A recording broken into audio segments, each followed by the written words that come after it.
So tell me more about Chatty Caterpillar. You mentioned that yeah, how did that inspire you to set up this group, and why did you do this? Well, as I said earlier on, right, I just find that life is definitely gonna throw you lots of curveballs, and for me, like while I was young, when I was young, I actually had thyroid disease, so I spent my 10 years old all the way to like 18 years old battling a disease, going in and out of hospital. That wasn't easy for sure. It affected my physical appearance because I had this enormous goiter, and that Mm, sort of subjected me to some bullying at school, and my results weren't good. mm, And then subsequently I got cured of that because I went through a procedure. I went on to university. It was like a perfect journey. I felt my results were good and everything. For the first time in my life, I was healthy. But then the next thing happened. I got married. I had a divorce, and that was also a down point in my life. So if you mm, see the trajectory, it was kind of low, low, low, low, low, down, up, and then right down to the abyss again. mm, And at that point, I there was really this moments where I could just give up and say, "Yeah, like that, oh, my life is over at 27." mm, Or I could figure out a way to climb out of this pit and then teach others how to do it. So maybe that was the nascent stage of Chatty Caterpillar, when it was born, which is the idea that even if you feel like a wiggly, caterpillar that nobody respects and people are like, "Ee, disgusting." You need to have that expectancy that one day you will become a butterfly. But during this ah, time, right, when the caterpillar is trying to be, yeah. it will not resemble a butterfly at all.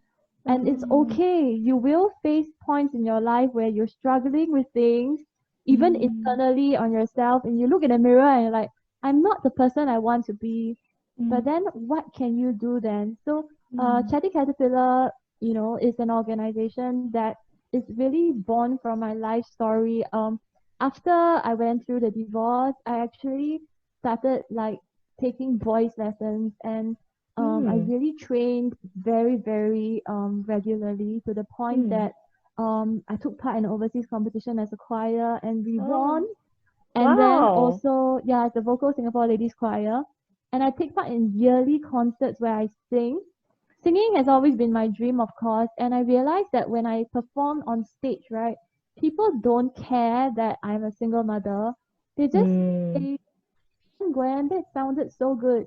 mm, Um, at that point, I was happy, but I realized that this is an experience that is just a microcosm of what I want to replicate for the rest of Singapore or even the rest of the world. Like I think of other single mothers out there. I think of ex-convicts. I think of delinquent children. I think of all these people who are like caterpillars in society. And people look at them mm. and say, "Oh, it's so disgusting," just like me, right? Oh, what's wrong with Oh, you? Why do you get divorced? But I want them to mm, have a platform in which they can display their own individual talents. They can display mm, their dreams and display hope for the future. mm, And yeah, singing of course is like a form of therapy for me. mm, But yeah, I also took on art. I learned how to do watercolor painting, and mm, I started like multiple things. I mean, I can't talk about all of them today, but as and when I was inspired to do something, and I felt that like through starting a program, starting a concert, or starting a tour, if even like a small group of like people can benefit, right? And I have the time to invest, then why don't I do it? So this is where I think people start to not understand me already because they start to say, what are you talking about? You mean after the divorce? Weren't you like single mother, like broke like hell? And like you look after your kid, how do you even do all these things? They don't even understand. But this is where I think God's miraculous grace comes in. I just feel like he provided me with a son who actually was happy to tag along on all my voluntary work. And also because I was a single mother, I am still a single mother, right? It wasn't difficult for people to empathize and say, oh, I know that Gwen needs help, so she wants to run this project. Can I just give her a helping hand? Mm. So, since 27, when I was divorced, right, I have formed teams that are like 10 people strong where I delegate the work and I was just overseeing how the things happen. Like the most recent thing was we did grow a plant initiative for the elderly. So we did a terrarium workshop at Cornerstone Senior Center at Ang Mo Kio. And I didn't even have to be there because I recruited a volunteer and she went on my behalf and she really blessed them for the day. I just realized that leadership means that you stand for something and you believe in it so strongly that you become a leader of people and you direct them to do what is required to fulfill the vision. So ultimately, I think I've really like sort of deviated from the question a lot, but I want to bring it back to answering the question again, right? Chatty Caterpillar, like why is there the word chatty associated with it? Well, I just want to take the shame away, you see, from being a caterpillar. Like, if you ever feel like you're struggling with something and you cannot say it, I think that's the most miserable feeling in the world. And I actually felt it myself when I was married.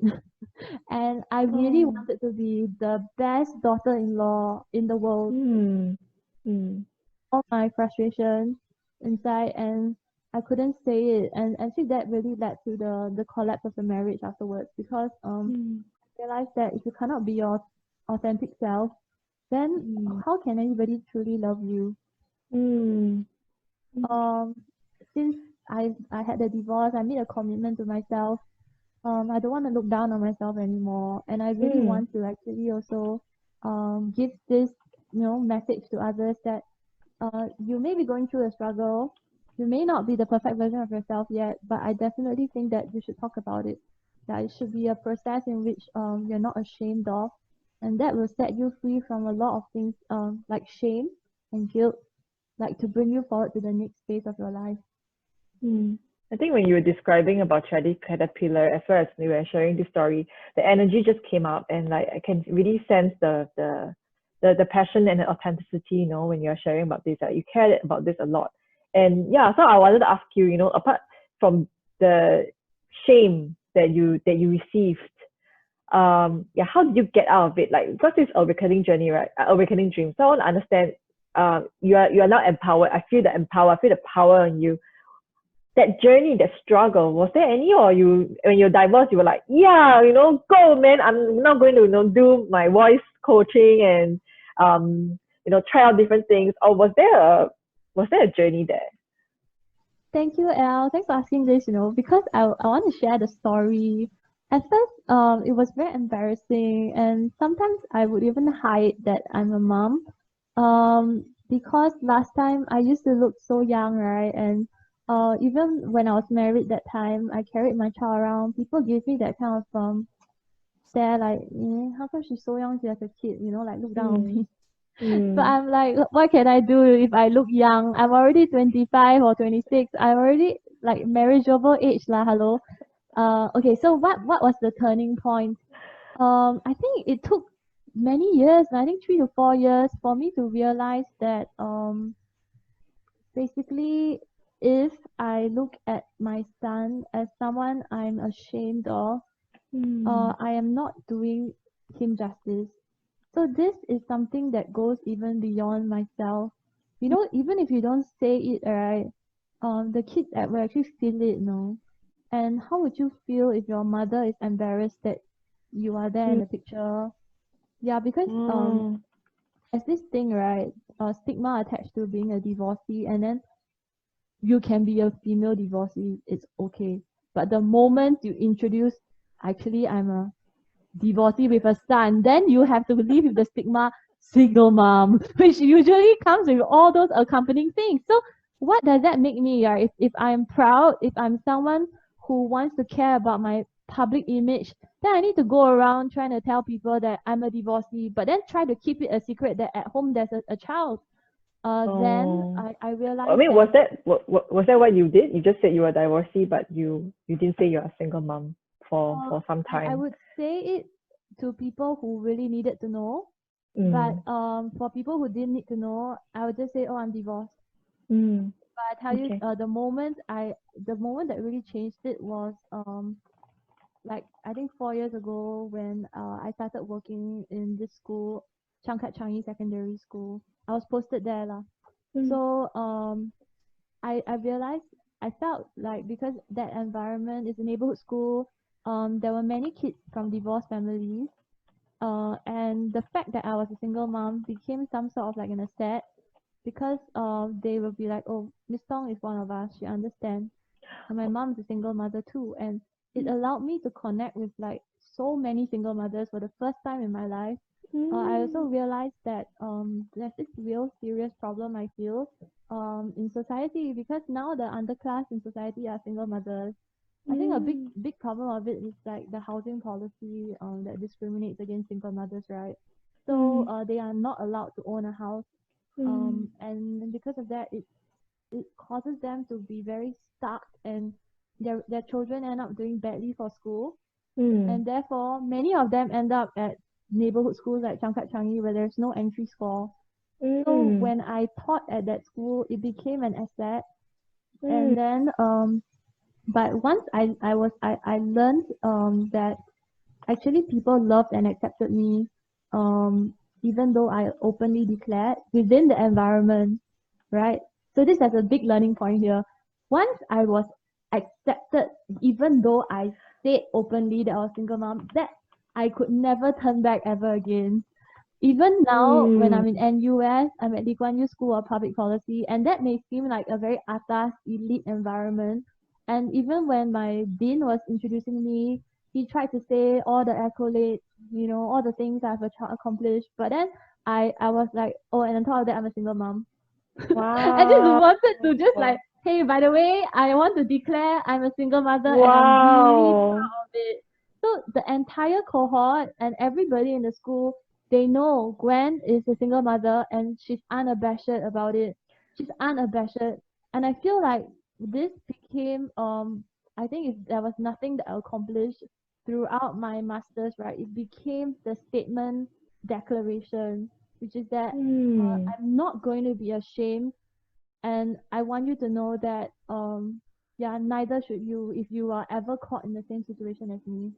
Mm.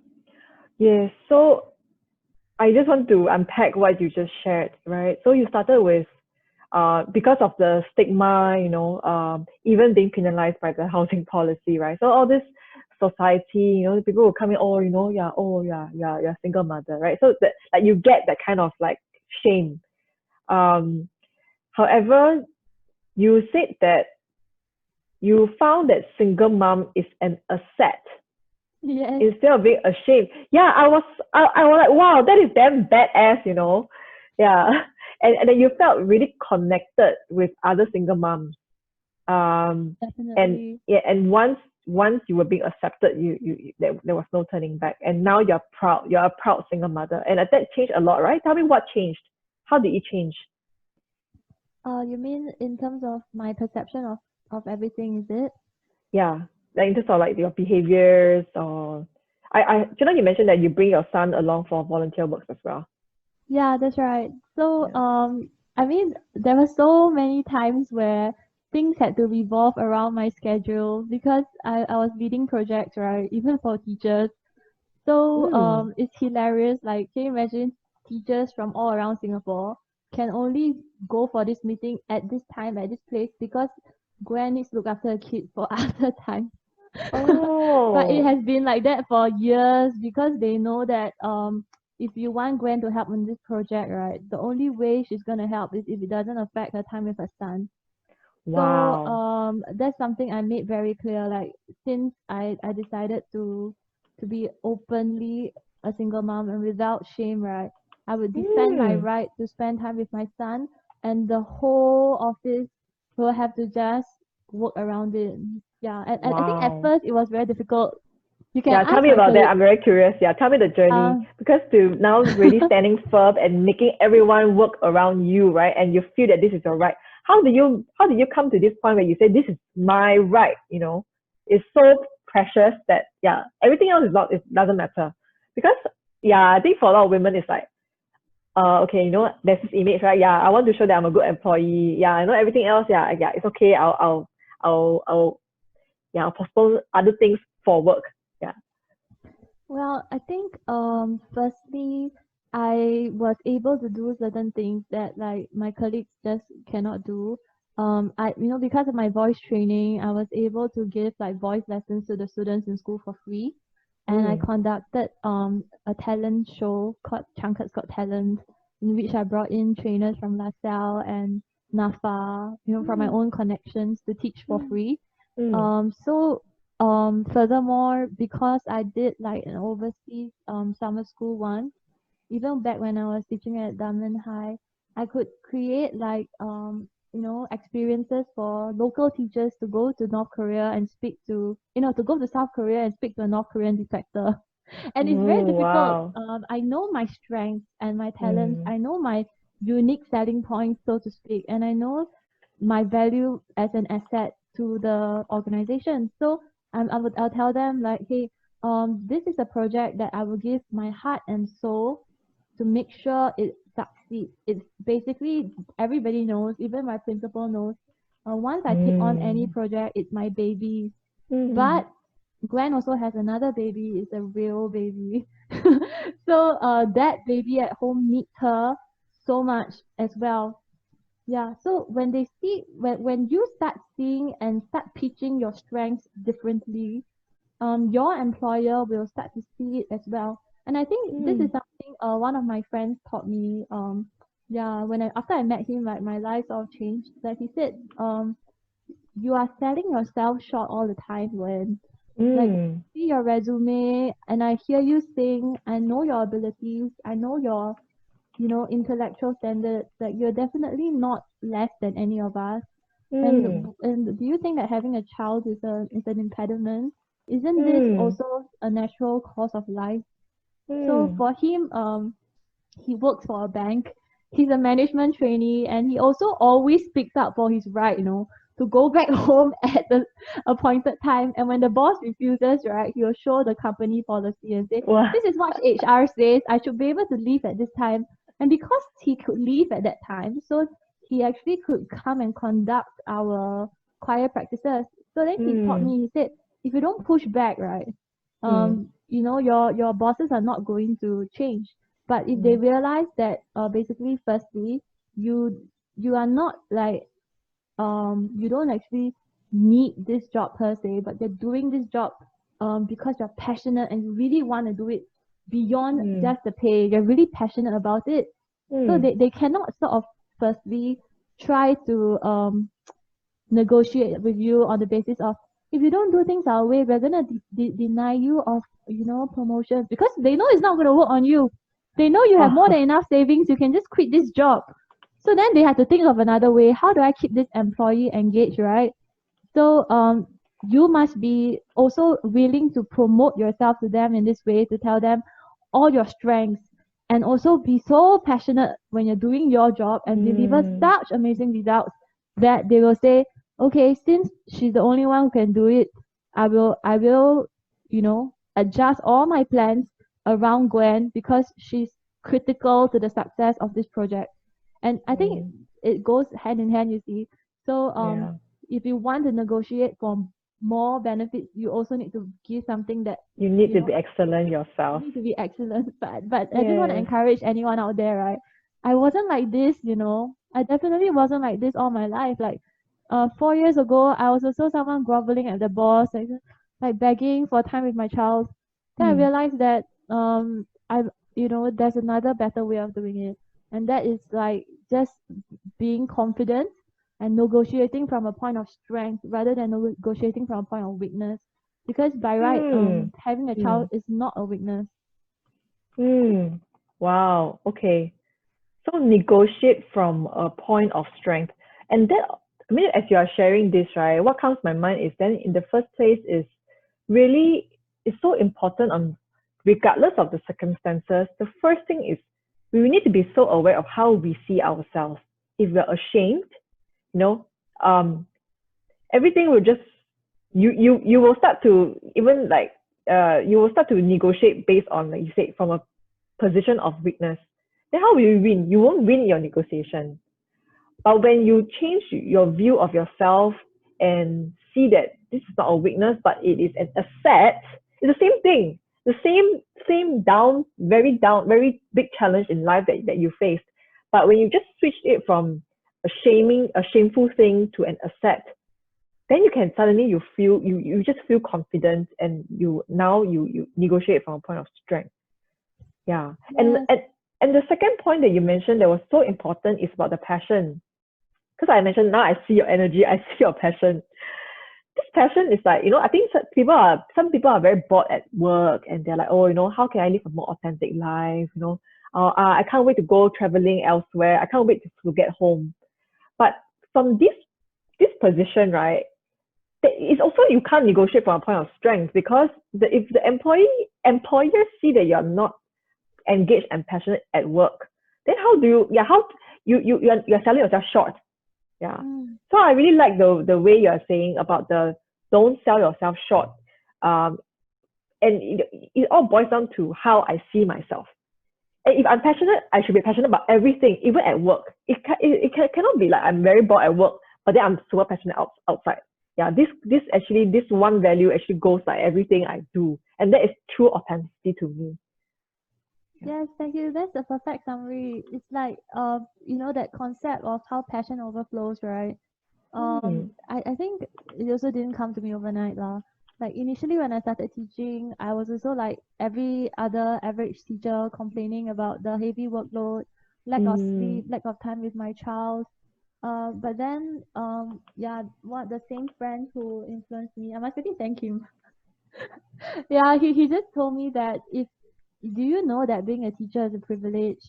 Do you know that like I would be so disappointed if I was your student hearing you complain about your work like that to me. So then I went back home and I reflected on perspective. I just really realized that everything in life is guided by perspectives, right? So how do you perceive yourself? How do you perceive the opportunities given to you? And how do you perceive your work? Certain things are of course a chore. I mean, if you think about it, like teaching is not just going to class to teach, there's like massive amount of marking and massive amount of admin. This is the reason why most teachers like want to quit, right? They're like, oh, the admin is killing me. Yeah. But then if you think about everything in a package, then you got to realize exactly what I said. Life is never easy. It's always full of ups and downs. So if you can think of those moments that you really love in teaching as the buoyant ones, the things that raise your passion, then even those things that are sunken, right, can be lifted up slightly. However, if in moments that you're supposed to be enjoying yourself, like going to class, inspiring students, making an impact in their lives, you don't fully go and enjoy those things, then the admin is going to be intolerable later on. Yeah, so the way you structure your day, this is a mental health skill also, has to really it has to have some peaks, some things that you can look forward to. Like today, I look forward to seeing this class, and I want to make sure that by the end of this class, the kids are going to go away feeling better than they were before they enter into that class. Then everything else can be, I'll just suffer that for the sake of enjoying that high. Wow. And that's the way I sort of like structured my teaching day, and it really gave me a purpose to go to school, Yeah. Wow. I learned something here again, like, because I mean, at the beginning of this session, we talked about setting intentions. But the intention that you set, it's actually you combine intention with high standards. You talk about the peak. So in order to hit that peak, everything else is worth it. Because the enjoyment is so great that gives you the purpose and the content and the contentment, to get over the pain. Because my favorite question is, why is the pain worth it?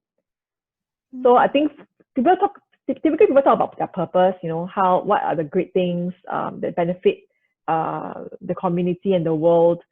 But actually, there's this piece that you brought up that's so important, which is enjoy the enjoyment of the process and hitting that peak. Yeah. Yes, and sometimes I just realize that a lot of it boils down to taking time to reflect. So one of the things daily practices I do is to write a journal. I'll just show you my journal. This is it. Right now I'm using this. But it's a daily practice and I don't miss it, which is like really thinking of all the rubbish that goes through your mind and all the positive things. Like I feel that sometimes people don't spend enough time reflecting, and that's the reason why they allow certain wrong thoughts or dead thoughts that set in, and it becomes a handicap for them, but they still allow it to take root.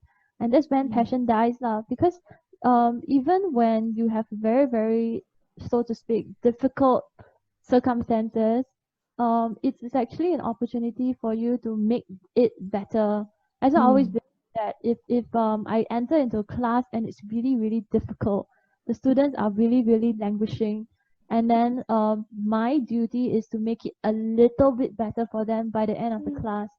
Or if I'm in a workplace and all my colleagues are also not passionate, then my job is to go there and show them that if I, the single mother with all sorts of problems, can be passionate, then what is stopping you from doing that? And that's when I find that like the weakness becomes converted into this amazing asset, because it's so difficult for people to see like, oh, this person born with a silver spoon, never had any trouble in her life. Obviously, she's a Li Ka-shing scholar.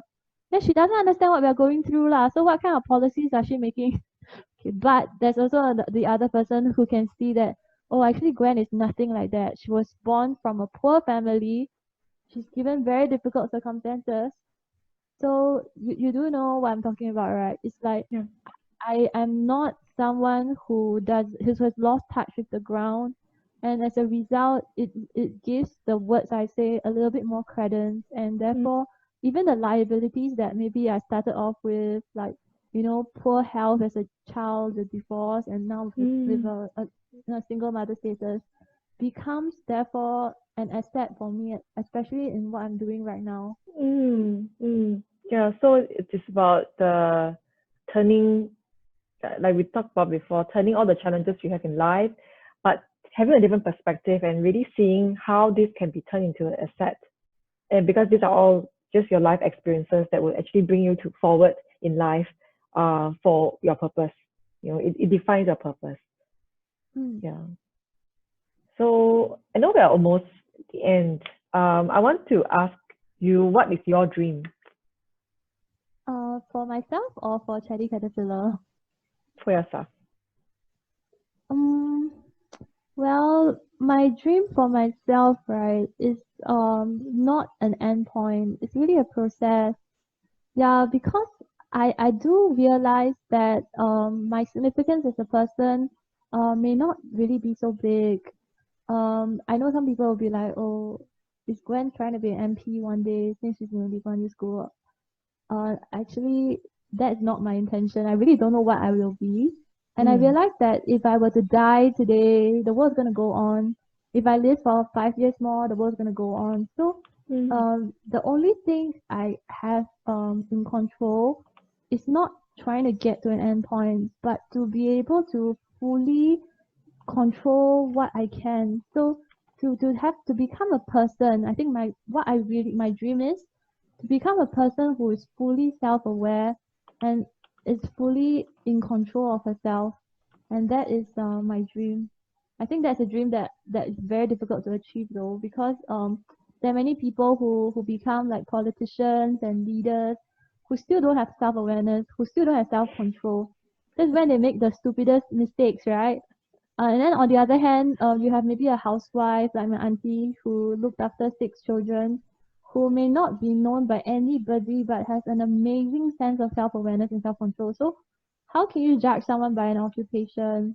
Yeah, I think it's not a fair gauge, and it's really by circumstances. So God decides what I will become, but I will decide who I want to be right now, and that's someone with awareness and control. Wow, that's beautiful. Is there any question that you wish I have asked you that I have not? Maybe you might want to know more about what my views are towards like marriage, and like whether I have dreams in the future in that respect, because I think this is something that some divorcees and some single mothers will want to know. So over the past 7 years after the divorce, of course, it has crossed my mind like, what about getting married again, meeting someone? But then I realized that if this endeavor to remarry again is out of a desire to fill a hole that's left behind by my ex-spouse, or a hole that is created by a biological need or by society, that I need to necessarily be married to rid myself of the single mother status, then I would say that should not be the driver. I don't want to fall in love for that sake. I wish that like when I do eventually fall in love and choose to be in a relationship, and then also take my time to decide if I want to marry that person, it's going to be out of a place of wholeness, where I know that, even as a single mother right now, it is already enough, and that I am loved, I'm not judged, I'm accepted by myself and therefore others. And from that point, I think it is a much more healthier place to start a relationship. So, through my own research, I also know, and my voluntary work, that many single mothers are always in a big hurry to reattach themselves to someone and get married. But that's as a result of that, the divorce rates among single mothers who remarry is very, very high. And I will advise against that. Ladies, if you're listening to this, just to take it from me, like there may be a long period of your life where you need to do it alone. Yeah, then you just be a Wonder Woman. Then just amaze them how much you can do alone. And during this time, make sure you tell everybody you're a single mom also, so that they can change their perception of single mothers everywhere. And eventually, when people start to see what a wonderful asset you are, then they will understand that it's ridiculous to label someone as a single mother. And that's when I think this ground up like movement can really take root, and people stop, their unnecessary stigmatization. So I really feel like it's just ridiculous. Thank you. So Wonder Woman out there, no, single mothers out there, remember you are a Wonder Woman and you are enough. Yes, you're enough. 加油加油. Thanks for listening to Awakening Dreams with Raw. If you like our show, please follow our Facebook, Instagram at Relating Authentic World, or subscribe on the major podcast platforms. Join us again as we talk with more inspiring women about their journey of awakening dreams. Stay curious, be alive. Thank you. Thanks, Gwen.